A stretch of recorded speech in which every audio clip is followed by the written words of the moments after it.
All right. Hello and welcome to this podcast about mewing and health. I'm here with Gabriel. Nice to be here, bro. It's a pleasure. Thank you.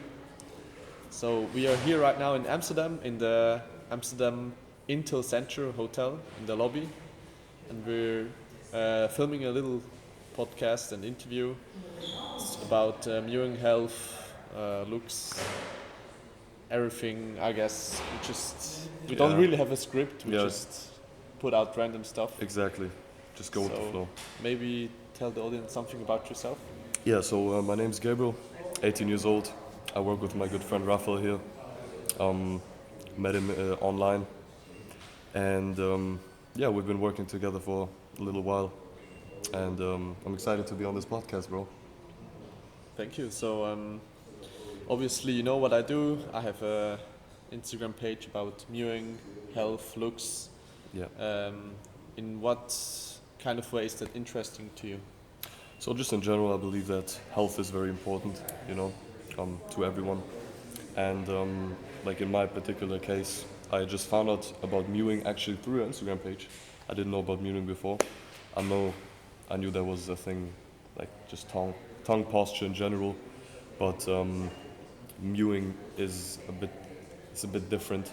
It's more in detailed, and I found out about mewing through your Instagram page, and I thought it was really interesting. And yeah, it has a lot of benefits. Have you noticed any benefits for yourself? I haven't been doing it for very long, but for example, I've noticed that my chewing muscles have developed quite quite rapidly since I started doing it, and also my overall neck posture has gotten a bit better. But it is a gradual process, as you guys probably know. It takes some time.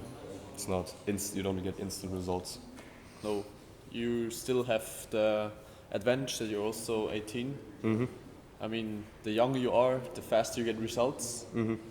And with the bone aging process until around 30 years old, Mm-hmm. you can get quite good progress. And after that, you still get progress, but it takes longer. Is it because of the bone elasticity? Because the bone Exactly. is still elastic. Okay, Yeah, gotcha. that's it. So guys, if you're young, you should probably start doing it now. I mean, everybody should do it. It's, I always say it again, I repeat myself, but mewing is not an exercise. Mewing is just the correct way of living, having correct tongue posture instead of having incorrect tongue posture. So yes, you should always have your tongue up. And what I really want to emphasize here is the tongue has many functions, and one of the major functions is not only speaking or cleaning your teeth or maybe swishing the food around, it's to keep your whole skeleton upright. So it's one of the strongest muscles actually in the body. So yeah, Quite interesting. I didn't know we that. should actually Oh, sit yeah. like this or not even sit. But yeah, that's what the tongue is for. You told me something about the back chain. Can you explain a little bit more about what that is and how that coincides with tongue posture in general? Yes, this is a topic I talked with my previous interview guest, Magnus Wixer. He's from Denmark, and he's pretty big into functional patterns and back chain. And what he meant with the back chain is, in our modern lifestyle, everything we do is in front of us, like sitting at the desk on the laptop, driving your car, or sitting. Everything you do is forward oriented. And if you look back to the ancient times, maybe Greek sculptures, they all have big developed backs, massive glutes, strong legs, and so they're more focused on the posterior chain, and they were much healthier and had better development than most of the modern humans have, because we are in the in the forward chain, front chain.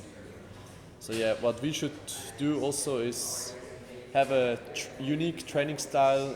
If you go to the fitness, not only train for strength and maybe get a bigger biceps, but also trying to get into the back chain, which has many more benefits. Yeah. Are there certain exercises that can get you into the back chain? Yeah, I actually trained with Magnus in the summer, and we did some heavy ball catching Oh yeah, I and see. then trying to throw it back. And yeah, it works quite well. Or pushing a cart on the floor, like you see it in training for football. Yeah. I mean American football, where they push a cart on the grass. It's really tiring, and I was so sore I almost passed out because it was not exercises I was used to. So yeah, Well, but I I mean, need to ask Magnus more what kind of exercises to do. is he like an expert? He's more knowledgeable on the subject, right? I wouldn't say he's an expert, but it's not a topic that has been around for very long. Okay. So I guess it's getting more and more popular because also the training styles are still developing. There was like in bodybuilding there was like a golden era with all these legends, Arnold, Schwarzenegger, Yeah. and they trained maybe not completely, but they trained differently than the bodybuilders of today. There's also now maybe more a movement into not just size, but also having a healthy and functioning body, which for me at least is more important than just being massive.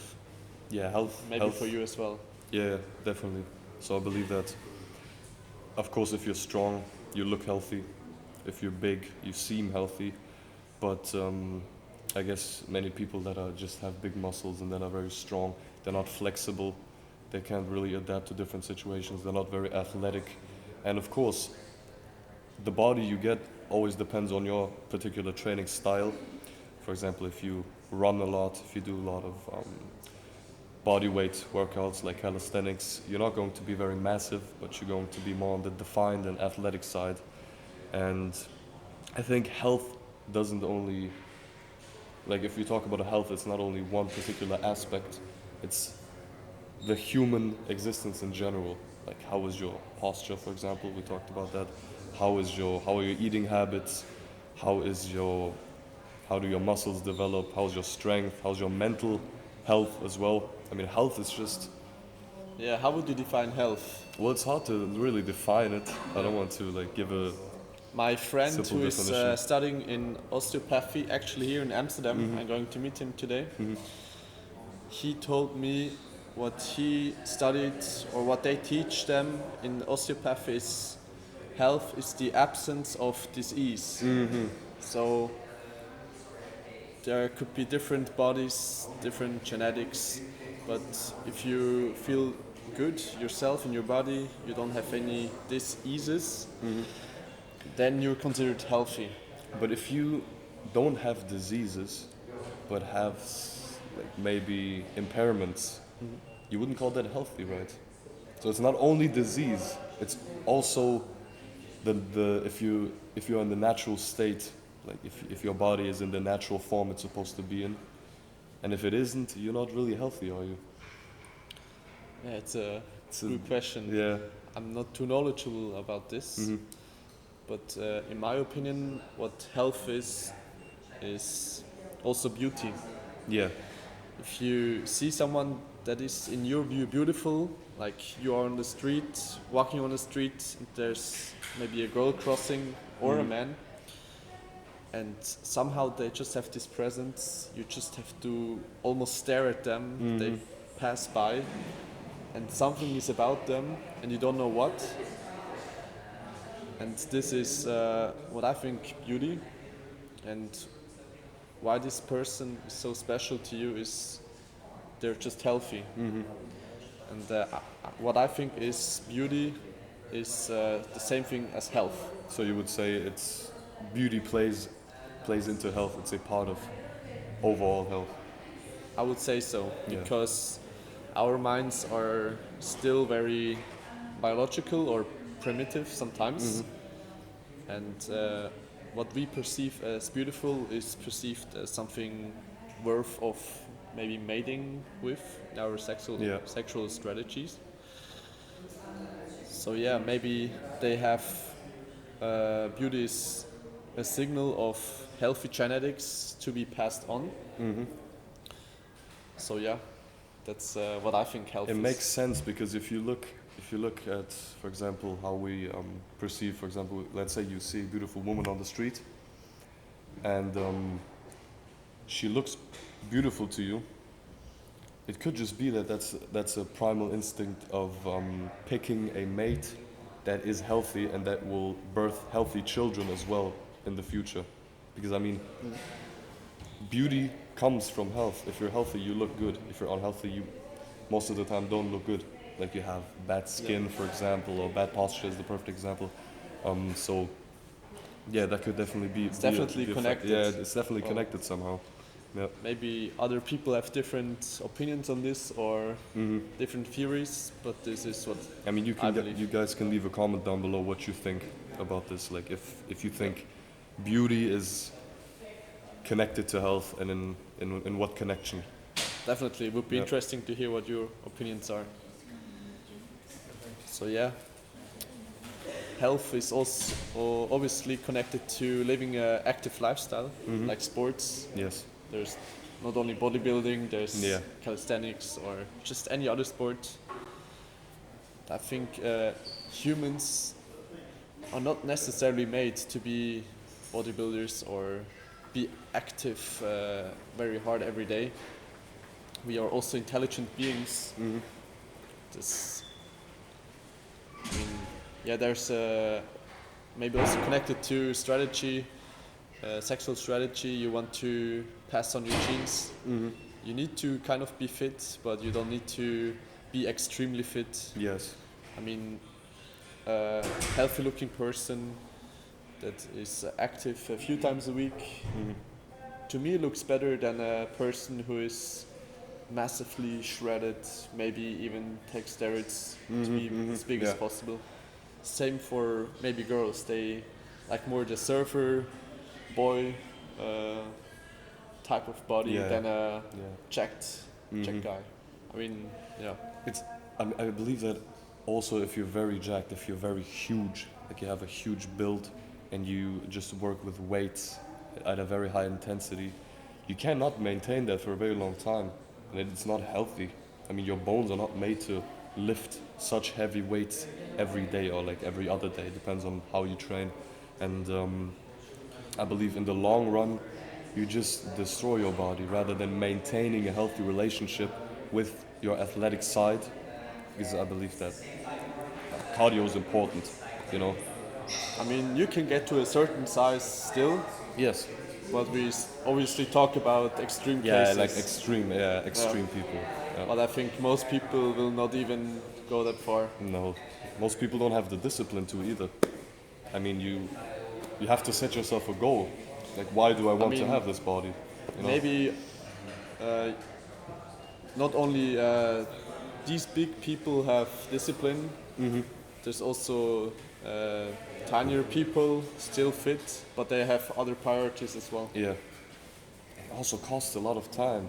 If you want to have a body like Arnold, I mean, you have to dedicate so much time to that. You have to go to the gym every day. You have to never cheat your diet. You have to never cheat your training. You have to dedicate so much time and energy into it. And yeah, you have to really want it. Right? Why do some people want to become this big? Like actually Mr. Olympia type Yeah. of big.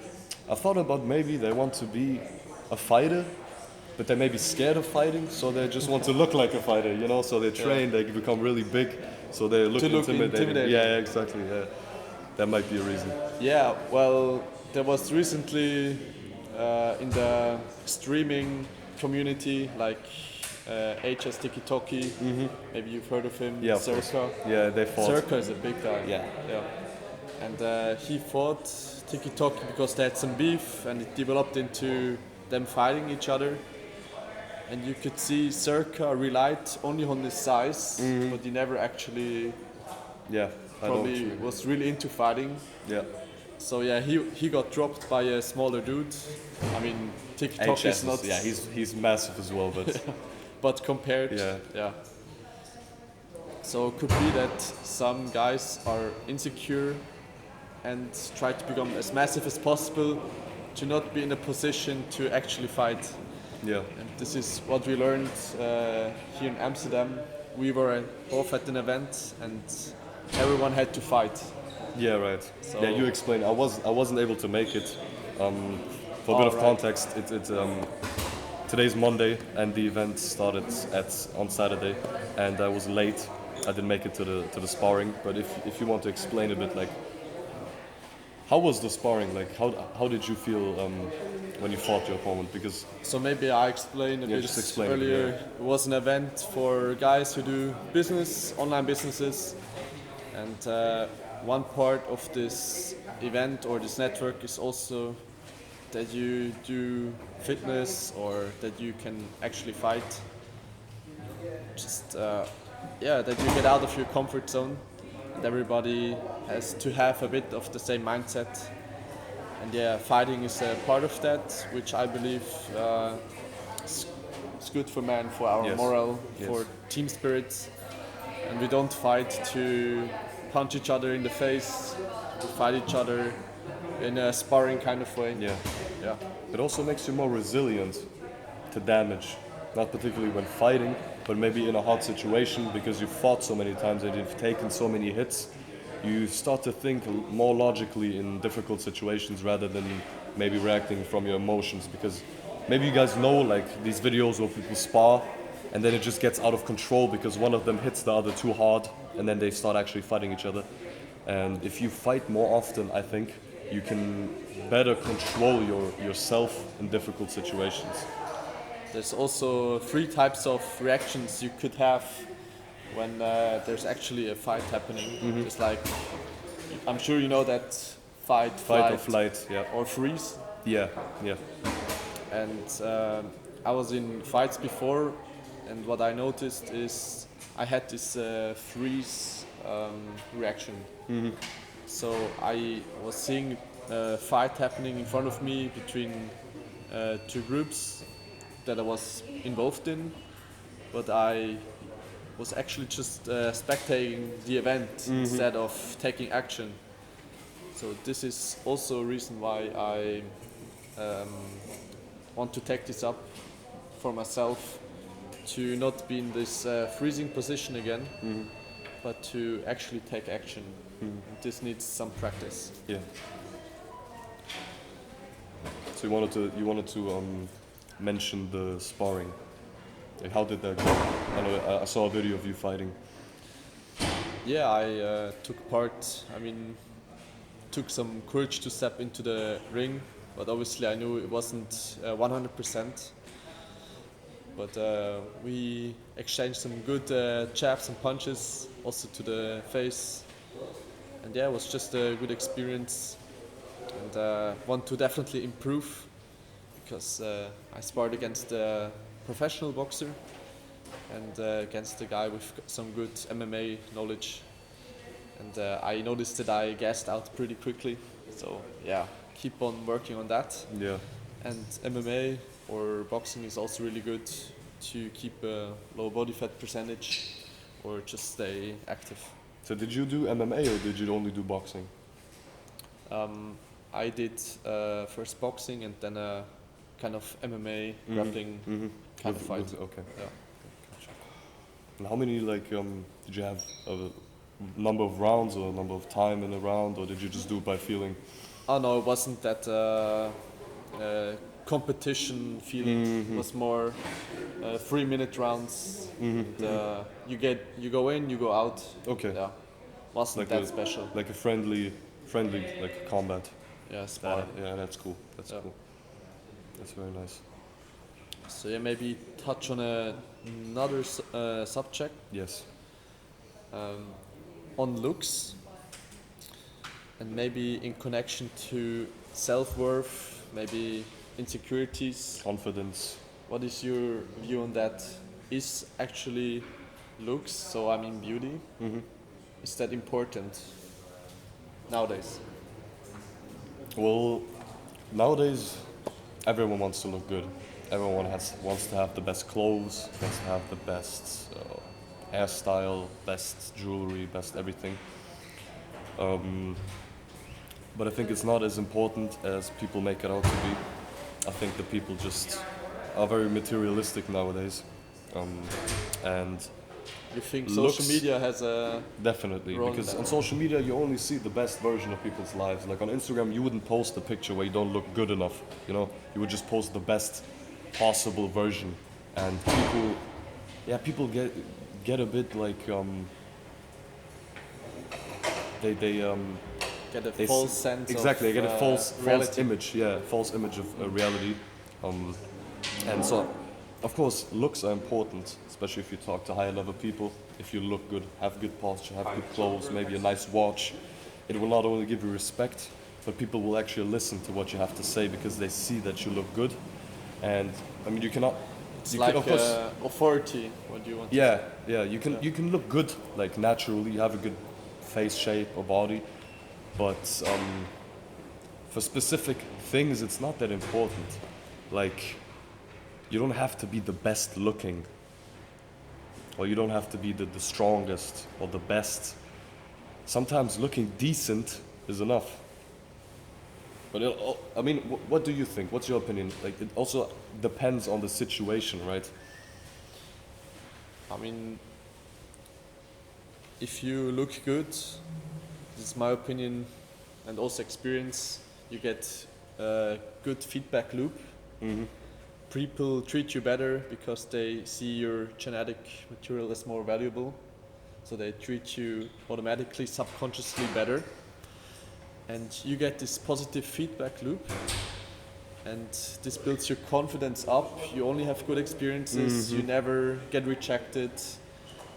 You just step out of your comfort zone more and more. And if you're not as good looking, you kind of get into a negative spiral. Negative feedback, yeah. You always get yeah. rejected. You don't know why. You're giving your best, but giving your best is not helping you at all. And this is so hard nowadays.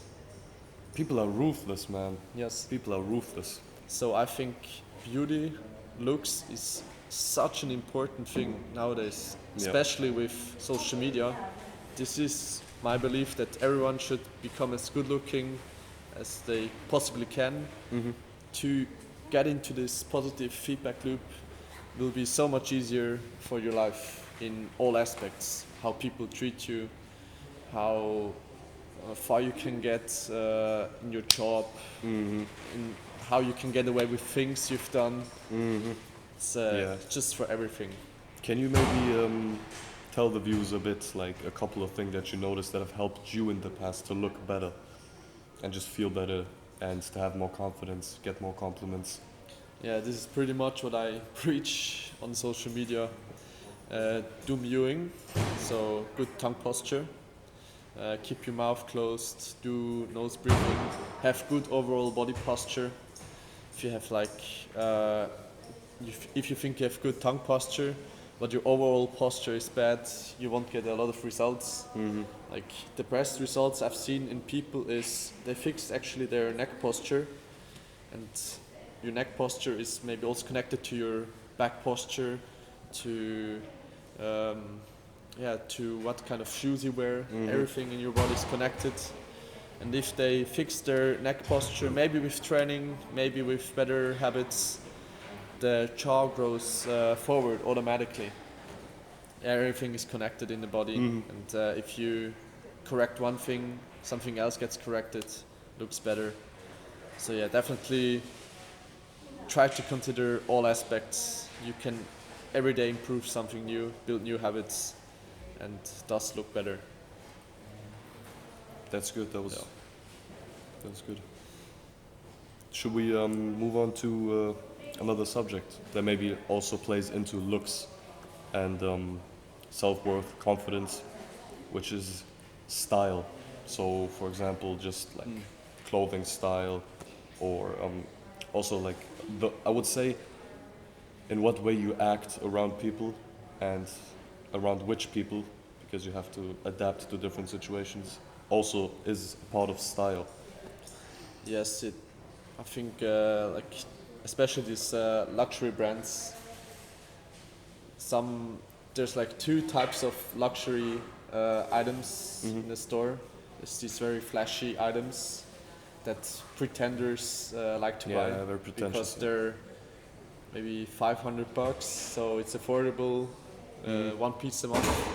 There's pieces that are in the thousands and maybe are not as flashy. So today we were in the LV store. Yes. There were many pretenders standing in line, and yeah, they just want to look around maybe. Yeah. And why are they standing in line? They think that the brand gives them more status, maybe. And does it actually give them more status? I would say so. Yeah. In certain situations it does, because people pay attention to these details. And especially if you, for example, if you have a business meeting and you have a really nice watch, you have a nice suit that fits well, you have good shoes, you have a nice wallet and whatever, people will just respect you more. They will notice you more, and you will also give off this energy, this energy of not being pretentious, but just being in line with what you want. You know, You will know feel what better. you want. You feel better. Yeah. Like, I want this wallet. I don't like. It costs $500 maybe, but it looks good. It's not pretentious, and I think, like you mentioned, there's two different types of items for two different types of people. Like the pretenders, the people that pretend they want to look like they are rich or whatever, just want to impress people. With a big logo printed. Yeah. Like, it's like an advertisement. You're like a walking advertisement, you know. Yeah. But yeah, and then there's the people that just want to feel good about themselves. They know they have the money to spend, and they know why they are spending it on certain objects, like for example a Louis Vuitton wallet or whatever. So yeah, I would say it does make a difference. What would you say? I think so. But you don't really have to only buy designer stuff Of course. to feel better. I would say something that fits you well is maybe cheaper, is better than this designer big printed logo Yeah. that doesn't really fit you. Yeah. Then you just look like a dork. That's true. Yeah. A lot of people do that. But style and having good clothes is really important in my opinion, yeah. But you also need a good body. If you're maybe very fat underneath, it will never look as good. Yeah. Even if it fits you. As if you have a maybe V-taper body. Yeah. Tristan Tate said this: the best fashion advice is to get in shape, and that's so true. Even if you don't have the best looking clothes, maybe, if you're in good shape, like, it will just stand out. You will be able to see through the clothes, you know. Funny that you mentioned Tristan Tate, because I heard so many people today tell you Yeah, look like. they tell me I look like. Do you guys think I look like Tristan Tate? Let's be honest, okay? I think so. No, people say I like my facial features and my slick back hair, but I don't see the resemblance. No, Yeah. I can't see it. I let guess. let them judge. I'll take it as a compliment. Yeah. So yeah, I think these are around the topics I had in my head. Is there something you would like to talk about more? Yeah, I would love to get a bit more information on the mewing itself. Of course, it's tongue posture, I know that, and it cuts into different topics as well. But yeah, so how does it work? Like, what does it do to your body when you start mewing? If you have correct tongue posture, there's like three parts: the tip of the tongue, the middle of the tongue, and the root of the tongue. And when everything goes up on the palate, there's some kind of pressure at all times on the palate, expanding everything, creating more bone mass, giving you a wider set of teeth, giving you more airspace to breathe. Breathing is very important for the body. It gets more oxygen into your blood. You will have more oxygen in your brain. You can think clearer, better. Yeah. So breathing is very important. This really happens when everything gets expanded. And most modern humans have really constricted airway, leading them to mouth breathe. Yeah. Yeah, they breathe with their mouth. Yeah. So this is the biggest health, benefit. health benefits. Yeah. But I know most people are more interested in the looks aspects or looks benefits. And yeah, your maxilla, the upper jaw, will be pushed forward through expansion, and with the upper maxilla, the mandible, lower jaw will follow, because they are connected. The teeth are together when you bite, so they have to be together. The teeth are always moving. So yeah, when you affect something in your body, all the other things will also be affected. It's impressive. How did you learn about mewing in the first place? When I learned about mewing, I was around 5 years ago, I think. I looked at my jawline. I was not really happy. I didn't really know what it was, but I was always good at analyzing. And then I was on YouTube searching for jawline exercises. And I think I found this ball you could chew on, Yeah, but seemed a bit weird. Yeah. But somehow I stumbled upon mewing, and I think I saw it from Astro Sky first. So yeah, shout out to Astro Sky. I don't know. Shout out to you, bro. Yeah, If you're watching he's this. pretty big on YouTube. And yeah, from there on I learned, and I dove into it, watched every video from the Orthotropics channel, from the Dr. and Professor Mew. And yeah, spent hours or months searching on the internet and building up the Instagram page. Yeah, here we are, Here we are, guys. discussing about it, still learning about it, trying to teach you about it, Yeah. so that we can all benefit. Yeah. I hope you learned a lot in this podcast. If you have any questions, feel free to DM them. Thank you, Gabriel. It was a nice time. Thank you very much Was for good having me. talking to you. You too, man. And yeah, stay tuned for the next one. See you in the next video, guys. Bye bye.